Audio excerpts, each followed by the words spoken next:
ছোট থেকেই স্বপ্ন ছিল কোনো না কোনো একদিন ট্রেনের ইঞ্জিনে বসে সফর করব। সেই সুযোগ তো হলো না, কিন্তু তার কাছাকাছি একটা অভিজ্ঞতার সুযোগ হয়েছে আজ আমার। আর সেই সফরেই নিয়ে যাচ্ছি আপনাদেরকেও।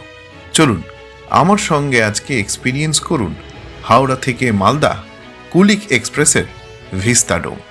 ভারতীয় রেলের পরিষেবায় এতদিন ধরে যে ট্রেনের কম্পার্টমেন্টগুলো চলছে তার মধ্যে ভিস্তাডোম কিন্তু একেবারে নবসংযোজন। ইতিমধ্যেই শতাব্দী এক্সপ্রেসেও একটা ভিস্তাডোম দেওয়া হয়েছে। তবে কুলিক এক্সপ্রেসের ভিস্তাডোমে যাওয়ার একটা অদ্ভুত কারণ আছে। আসলে হঠাৎ করেই আমার মালদা যাওয়ার এই প্রোগ্রামটা তৈরি হয়েছে, আর তার জন্য অন্য কোনো ট্রেনে আমি টিকিট পাইনি। টিকিট ছিল এই কুলিক এক্সপ্রেসে, তাও আবার এই ভিস্তাডোমেই। অতএব বাধ্য হয়েই এক প্রকার আমি যাচ্ছি এই ট্রেনে করে।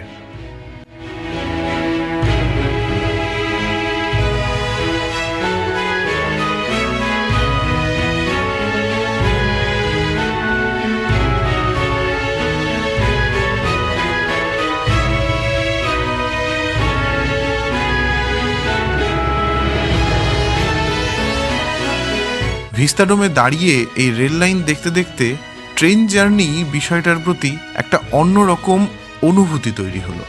এতদিন যেভাবে জানলা দিয়ে বাইরেটা দেখেছি, আর ট্রেনের শেষ কম্পার্টমেন্টে দাঁড়িয়ে কিভাবে ট্রেন এগিয়ে যাচ্ছে এবং লাইনের জয়েন্টগুলো দেখতে কেমন লাগে, সেটা দেখে বেশ অবাকই হলাম। আর যখন দেখলাম আমি ছাড়া কম্পার্টমেন্টের আর কোনো প্যাসেঞ্জার সেরকম এসে হাজির হচ্ছে না এখানে, তখন সঙ্গে থাকা একটা এগ চিকেন রোল খুলে বসলাম এই ভিস্তাডোমে, আর বাইরেটা দেখতে দেখতে খেয়ে ফেললাম। I've seen a lot of change, been through a lot of pain. Some things are not the same as they were a year ago, but all will be okay. I move on each and every day. The past is where it stays, way back a year ago. I've changed for the better this time. I thought I would never be fine. I strive just to say I'm alright, and for the first time in a long time I'm alright. I've seen a lot of change, been through a lot of pain. Some things are not the same as they were a year ago, but all will be okay. I move on each and every day. The past is where it stays.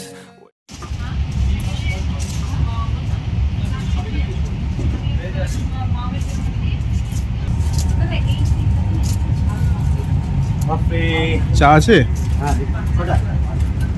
আপনি খাবেন চা? একটা।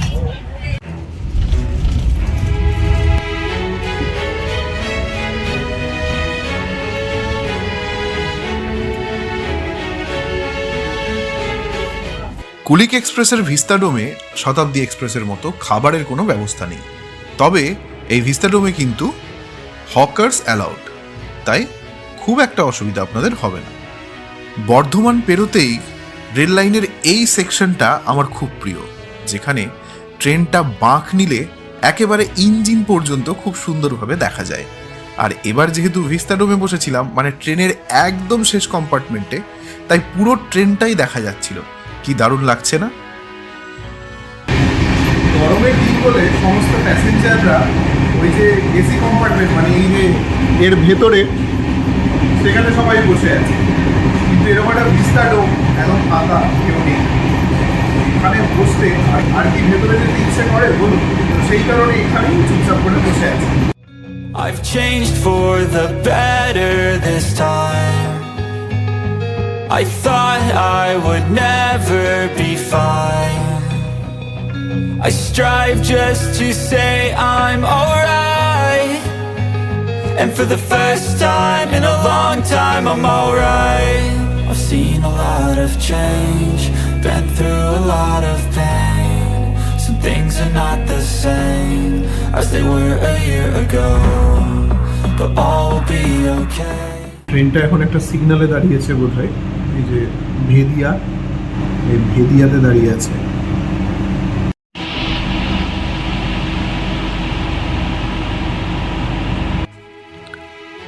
আচ্ছা, একটা জিনিস কখনো ভেবে দেখেছেন, এই ধরনের ট্রেন জার্নি বা রোড ট্রিপের ক্ষেত্রেও আমরা যে রাস্তা ধরে যাই বা যে রেল লাইন দিয়ে যাই, তার আশপাশ জুড়ে কত জনবসতি থাকে।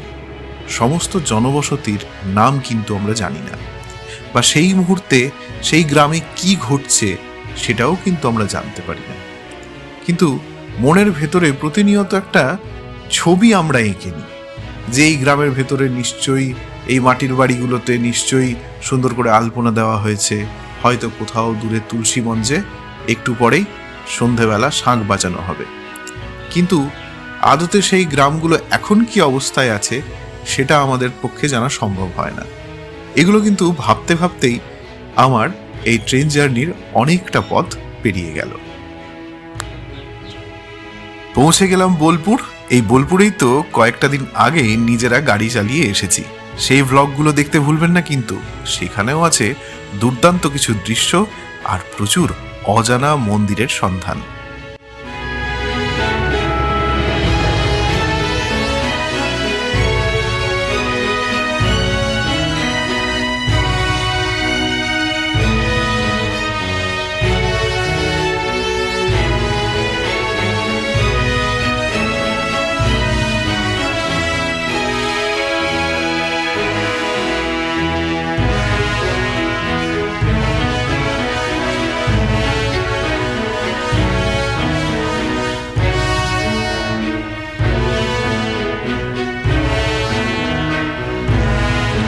রাঢ়বঙ্গের লাল মাটি পেরোনো মানেই আমরা একটু একটু করে এগিয়ে যাচ্ছি উত্তরবঙ্গের দিকে।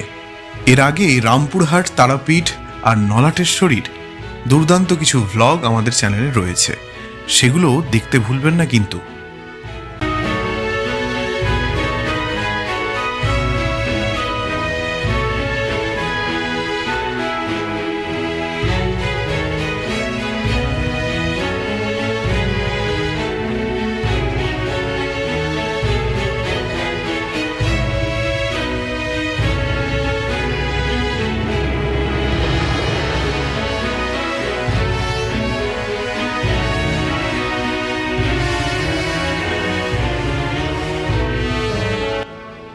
দেখতে দেখতেই শুরু হয়ে গেল ফরাক্কা ব্যারেজ।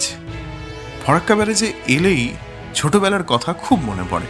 ছোটবেলায় যখন মামার বাড়ি যেতাম, মানে মালদা থেকে মুর্শিদাবাদ, তখন বাসের জানলায় বসে অপেক্ষা করতাম কখন শুরু হবে ফরাক্কা ব্যারেজ, আর মুখ বাড়িয়ে বিরাট আকায় গঙ্গা দেখতে দেখতে যাব। তবে এবারের ভিস্তাডোমে বসে ফরাক্কা ব্যারেজ দেখার এই এক্সপিরিয়েন্স কিন্তু একদম নতুন।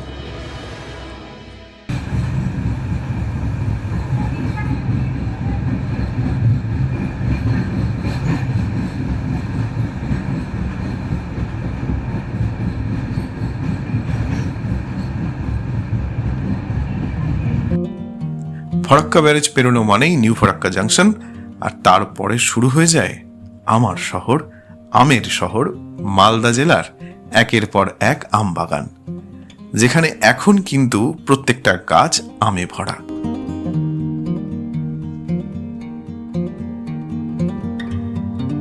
কুলিক এক্সপ্রেসের মালদা স্টেশন পৌঁছানোর কথা ছিল 3:30, সেখানে ট্রেন ঢুকে গিয়েছে 3:10।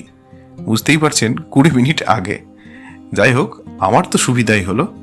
এবার মালদা স্টেশন থেকে বাড়ি যাওয়ার পালা।